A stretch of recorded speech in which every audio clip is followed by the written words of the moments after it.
Biblio de Fatim, votre émission littéraire africaine, pour l'Afrique et pour toi. Hello la team BDF, j'espère que vous allez bien. Je suis contente de vous retrouver pour ce nouvel épisode de votre émission littéraire africaine préférée, la Biblio de Fatim. Et comme vous le savez, une interview, un lieu. Et le lieu qui nous accueille aujourd'hui, c'est une terrasse juste en face du parc des Buttes Chaumont et qui s'appelle la terrasse de la Sibylle. Un lieu où vous pourrez venir prendre un petit rafraîchissement ou un petit café juste avant d'aller faire votre tour au parc des Buttes Chaumont. C'est un lieu qui nous ouvre ses portes pour accueillir, devinez, roulement de tambour, Aïcha Traoré.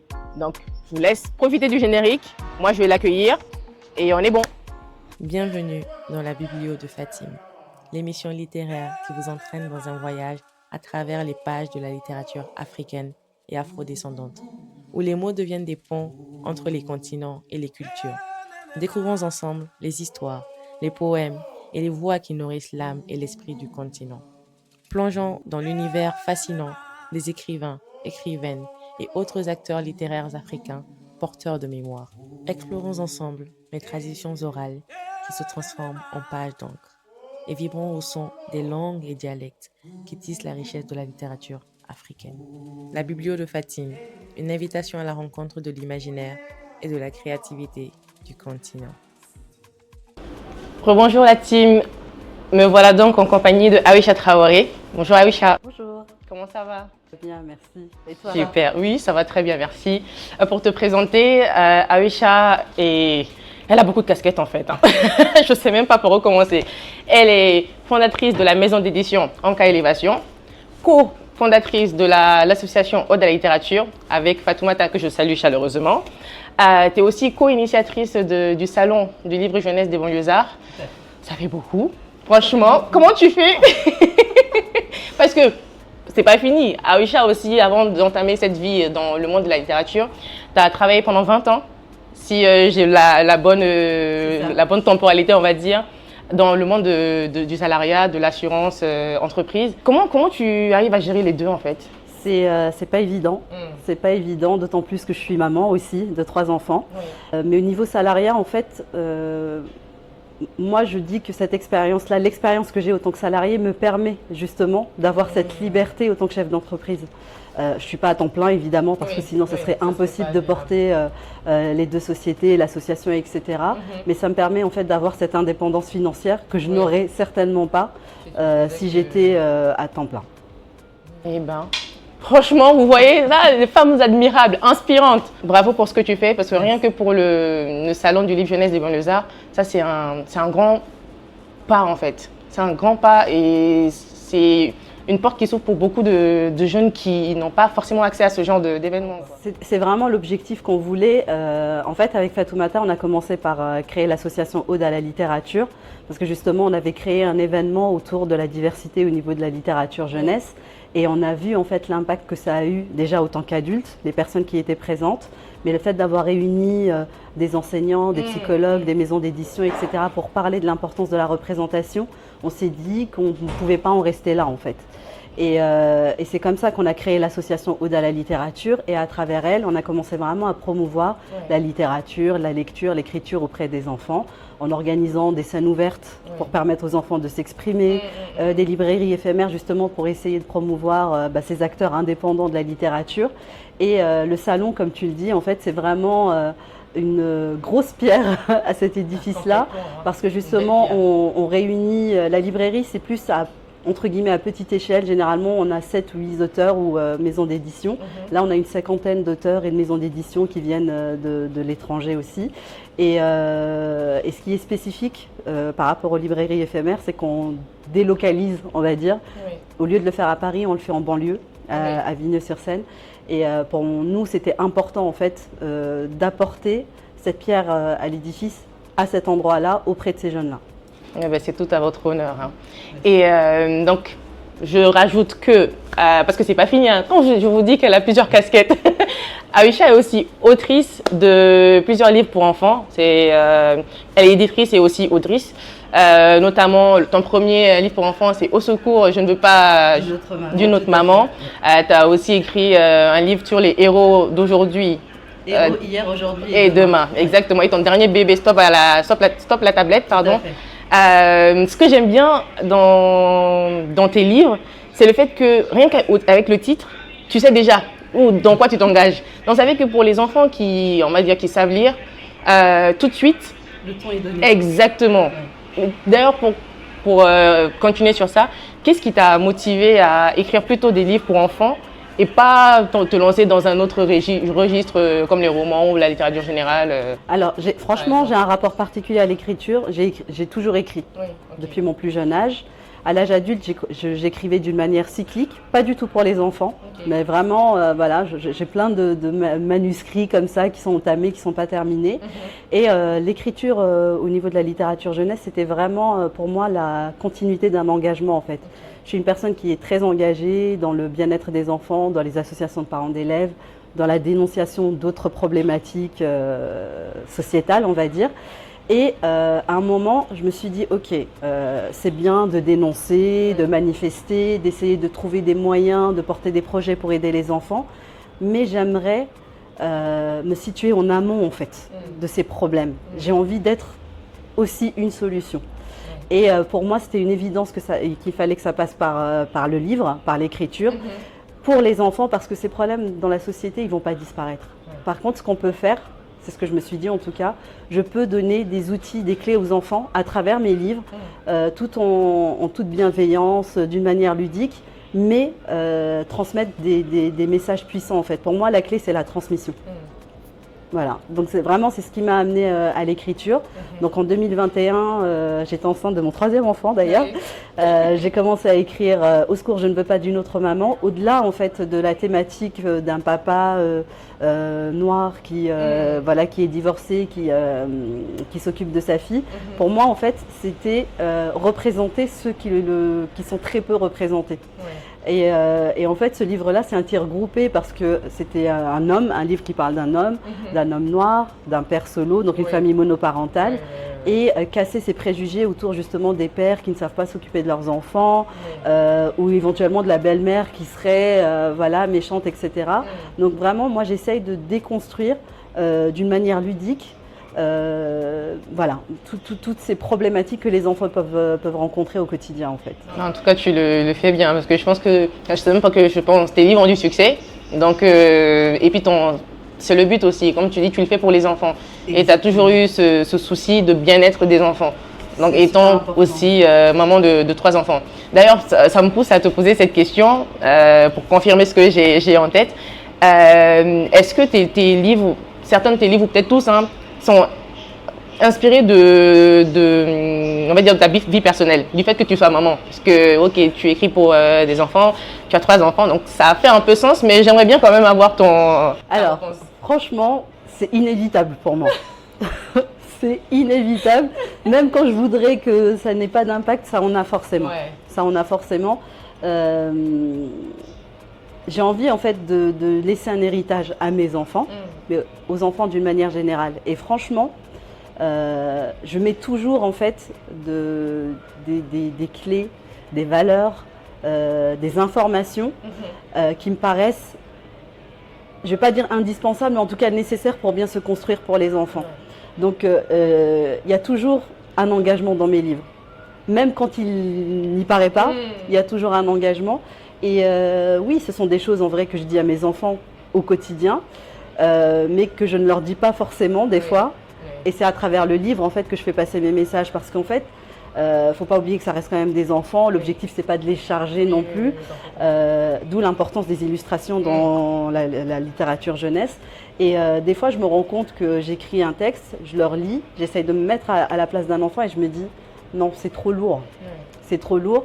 Et je me rends compte que c'est à travers des illustrations que je peux faire passer mon message sans dire un mot, tu vois. Juste, mais complètement. Et voilà, donc oui, je suis clairement impactée par ça. Et puis ma petite dernière qui a 2 ans et demi, qui adore lire. Et ah là là, elle me court après avec ses livres et tout ça. Et ça commence tôt, c'est bien. Ça commence très tôt. quand tu as une maman aussi qui est éditrice et autrice, Mais je pense que c'est ça. Tu baignes dedans forcément, quoi. Comme toi, tu l'as dit depuis dans ta jeunesse, tu as baigné aussi dedans. C'est ça. Mon père était prof d'histoire géo voilà. et il écrivait aussi des livres. Donc forcément, je pense qu'il y a des restes de cet engagement-là. Et ma petite dernière, c'est elle qui m'a inspiré la dernière collection pour tout petit qui va sortir là, au mois d'avril. Mes premières lectures avec Nourri. Parce qu'en fait, je me suis aperçue que pour les tout petits, en termes de représentation, on n'y était pas encore. Ça reste quand même très limite. Voilà, c'est toujours les mêmes choses qu'on voit, etc. Et les Choupi, les Babi, ou d'autres personnages qui ne sont pas forcément, qui ne ressemblent pas à tous les enfants, on va dire. Et je me suis dit, elle m'a motivée. Et du coup, on va sortir une collection de livres pour les tout petits à partir de 18 mois. Donc la question de la représentativité et de la diversité, le fait d'exposer les enfants tout de suite à ça en écrivant ce que tu écris, c'est un objectif en soi. Complètement. Je pense que c'est indispensable. Moi, j'ai manqué de représentation quand j'étais plus jeune. Et étant engagée dans les associations de parents d'élèves, je vois en fait les manquements au niveau des livres que les enfants ont à l'école, à la bibliothèque, etc. Et comment en fait on peut se projeter dans une société si on n'est pas représenté. Là, je parle de la littérature, mais c'est valable pour le cinéma, pour les journalistes, pour le théâtre, c'est valable dans différents domaines. Et des fois, il faut le faire en fait. Il faut que les enfants aient accès à ces représentations-là, et pas que les enfants concernés en vrai. Parce que souvent, on me dit « Oui, mais tes livres, est-ce que ça s'adresse qu'aux personnes noires ?» Absolument pas. Absolument pas. Ce n'est pas parce que les personnages principaux, parce qu'il y a d'autres personnages en fait, c'est parce que les gens ne sont pas habitués à avoir des couvertures de livres avec des personnages noirs, justement parce que d'habitude ce sont des personnages secondaires, mais là c'est juste des personnages principaux, mais il y en a d'autres. Et ça s'adresse à tous les enfants, ce sont des thématiques universelles. Par contre, je pense que tous les enfants devraient voir la diversité qui existe, qu'ils vivent. Ils n'ont qu'à l'avoir aussi au niveau des livres. Je vois parfaitement ce que tu veux dire par rapport à cette représentativité et puis le fait que ça soit un objectif en soi, c'est pas tous les auteurs qui voient les choses de cette manière-là. Parce que comme tu dis, il y a des livres, c'est pas tous les livres en tout cas qui reflètent cette diversité-là. Donc si on a des auteurs comme toi qui font ça, franchement, oui, on se sent plus, on est rassuré quoi. Clairement. En tout cas, il y a de plus en plus d'initiatives comme les miennes, autant que maison d'édition, autant qu'auteurs auto-édités, ce qui n'est pas facile d'ailleurs. Et je pense que c'est important justement de continuer à les encourager, à faire en sorte qu'on soit plus nombreux, parce que le déséquilibre est tellement important qu'on ne sera jamais assez nombreux en fait pour rétablir justement cet équilibre-là. Donc il faut qu'on continue, je pense, dans cette dynamique. Plus on est de fous, plus on rit, j'ai envie de dire. Mais est-ce que c'est un réel challenge? Parce qu'il y a quand même tout un engagement, plusieurs objectifs derrière les livres que tu fais. Est-ce que c'est un réel challenge pour toi d'intégrer dans tes livres l'aspect moral, valeur morale on va dire, tout en gardant le côté ludique de tes livres? Est-ce que tu galères un peu ou ça coule de source et c'est hyper naturel? Alors, j'ai envie de te dire, ça dépend des thématiques. J'essaye de faire très attention, par exemple dans le cadre de la collection des aventures de Papa Yo, que je ne porte pas toute seule, je suis avec un papa justement, Johan YoBG, et donc moi je retranscris en fait les histoires réelles qui lui arrivent avec ses enfants, et on fait très attention à ne pas tomber dans ce côté moralisateur.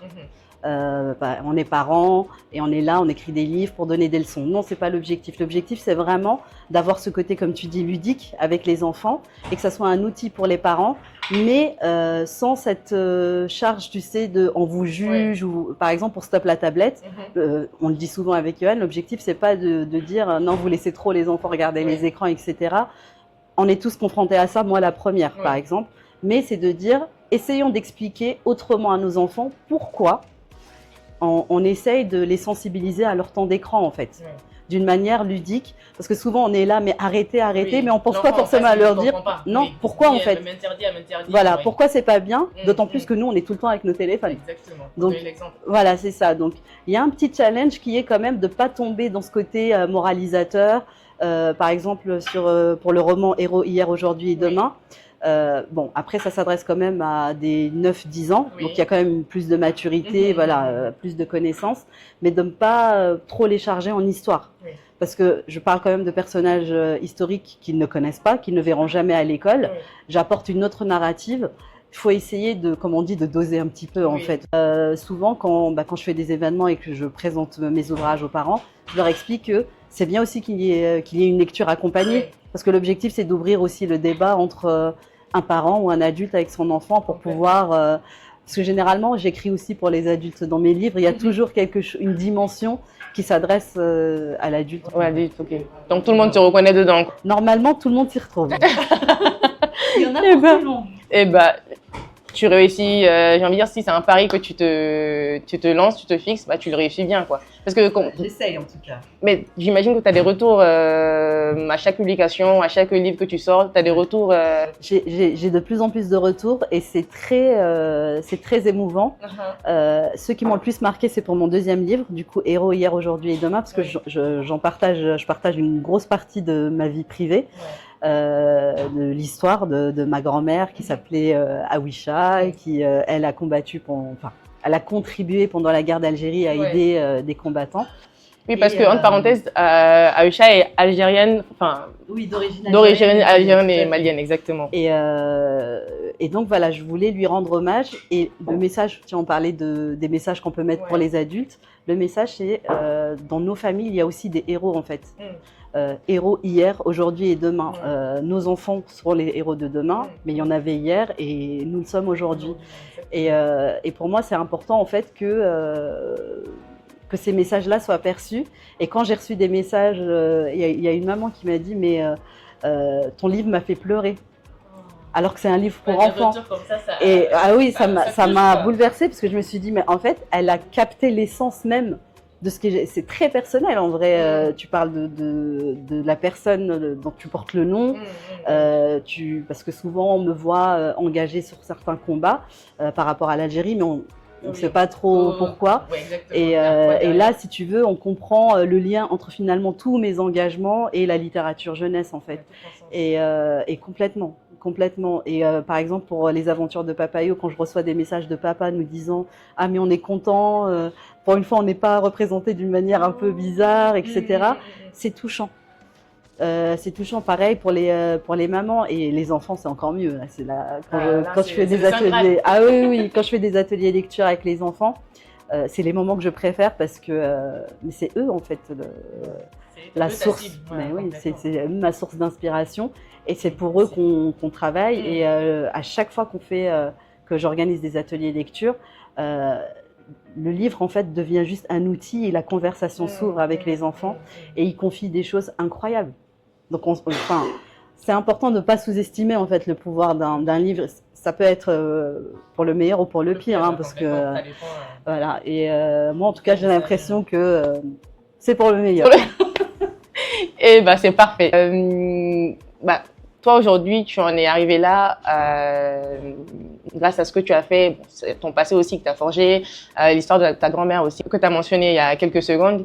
Toi, en tant qu'autrice, éditrice, en ayant l'expérience que tu as aujourd'hui, si tu devais donner un conseil à ce jeune écrivain ou jeune écrivaine en herbe qui nous regarde là, qui veut se lancer dans la littérature jeunesse, qui veut se lancer à écrire des livres pour enfants, quel serait ce conseil ou ces conseils? Alors, je dirais la première question, mais ça, c'est une question que je pose même aux personnes qui me soumettent leurs manuscrits, c'est pourquoi vous écrivez? Pourquoi? Qu'est-ce qui vous anime? Ça, c'est vraiment, pour moi, c'est primordial en fait. Parce qu'on peut juste avoir envie d'écrire, mais qu'est-ce qu'on veut transmettre? Qu'est-ce qu'on veut dire? Quelles sont les valeurs qu'on veut mettre dans l'ouvrage et à qui on s'adresse en fait? Pour moi, il y a des questions en fait incontournables quand on décide de se lancer dans cet univers-là. Et ce que j'ai envie de dire aussi, c'est que le talent ne suffit pas. Aimer écrire ne suffit pas. Il y a quand même tout un travail à faire. Et il faut aussi s'entourer de professionnels. Je ne parle pas forcément pour les personnes qui s'orientent vers les maisons d'édition, même pour les personnes qui sont en auto-édition. J'en parle des fois, je fais quelques accompagnements quand le temps me le permet. Et je dis, mais même si... parce que certains sont vraiment en capacité de sortir leur livre tout seuls. Faut faut être conscient qu'aujourd'hui, c'est vraiment possible de s'auto-éditer et c'est une maison d'édition qui dit ça, donc c'est que j'en suis convaincue. Oui, c'est objectif, c'est totalement voilà, c'est objectif. complètement objectif, mais Mmh. par contre, ça ne nous dispense pas de faire appel à des professionnels en fait. Ne pas tout faire tout seul. Parce que on aura beau avoir la meilleure histoire au monde, si elle est pas bien ficelée, si elle n'est pas corrigée, si elle est bourrée de fautes, si les illustrations sont bancales, si la couverture est bancale, personne n'aura envie de la découvrir en fait. Donc voilà, pourquoi on écrit et à qui on s'adresse, qu'est-ce qu'on veut mettre dans nos livres et surtout, voilà, se décider vers une maison d'édition ou l'auto-édition, mais si se faire accompagner, c'est indispensable. Ben, comme on le dit souvent, aucun homme ou aucune femme ne s'est fait tout seul ou toute seule. Donc, bon, à toi qui regardes, j'espère que tu as bien entendu les mots de Awisha. Donc, ça sera sur ces belles paroles d'Awisha qu'on va terminer cette interview. Merci. Merci à toi d'avoir répondu présente. Et je te dis à très bientôt. Je te souhaite bon courage pour tous les livres là que tu as en coulisses. Et puis, on a hâte de les voir et de les lire.